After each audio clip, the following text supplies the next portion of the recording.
Hello, bonjour, je vais parler du prince Harry et de Meghan Markle, on va parler de leurs enfants Archie et Lilibet. Tout ça pour dire qu'on entend souvent les commentaires sur les sacrifices qu'ont pu faire le prince Harry et Meghan Markle. Meghan Markle a quitté sa vie aux États-Unis pour venir épouser le prince Harry. Elle a arrêté de travailler, elle a arrêté toutes ses activités commerciales pour vivre auprès du prince Harry, être au service de la couronne royale. Ça s'est très mal passé, n'est-ce pas? Et malgré ce qu'on veut dire, on l'a pas accepté, on lui a fait des problèmes à partir du moment où on a découvert qu'elle sortait avec le prince Harry. Et ça, c'est pas le sujet de cette vidéo. On nous répète chaque fois que le prince Harry a fait des sacrifices pour Meghan Markle. Et chaque fois, on nous dit que oui, il a sacrifié sa vie dans la famille royale, il a quitté sa famille pour aller à l'étranger, elle a décidé de ne pas bénéficier de cette vie royale. Vous vous rendez compte, la bêtise que certains nous disent, de cette vie royale qui est son droit de naissance, et qu'il est parti aux États-Unis.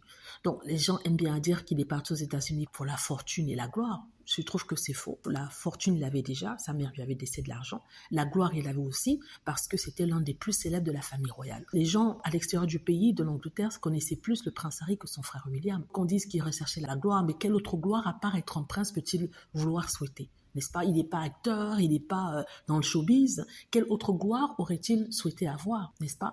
Pareil pour Meghan Markle, on disait qu'elle cherchait la gloire et tout ça. Elle n'est même pas à Los Angeles, elle a arrêté, elle ne voulait pas être actrice, donc quelle autre gloire serait-elle après? En tout cas, tout ça pour dire que si le prince Harry sacrifiait quelque chose, il a sacrifié quelque chose pour ses enfants, parce qu'il savait ce qui arriverait à ceux-ci. Il s'est pris en exemple, il a vu que toute sa vie, il a souffert d'avoir été utilisé comme pare-balles par la famille royale, pour les couvrir de tout ce que les médias pouvaient leur lancer dessus. Il était le bouc émissaire. On avait clairement dit au tabloïd, vous aurez toutes les informations possibles et imaginables sur le prince Harry, mais vous laisserez William et le reste de la famille tranquille. Donc il a vu ce qui arriverait à ses enfants. À l'époque, Archie était né. Il s'est dit que non, ce que j'ai vécu, il faut que ça s'arrête là. N'est-ce pas? Il faut qu'on casse cette chaîne de souffrance. C'est pas parce que j'ai souffert de critiques que moi, je devrais laisser mon fils souffrir comme moi. Je devrais apprendre de ça pour le protéger. Et c'est ce que des parents font.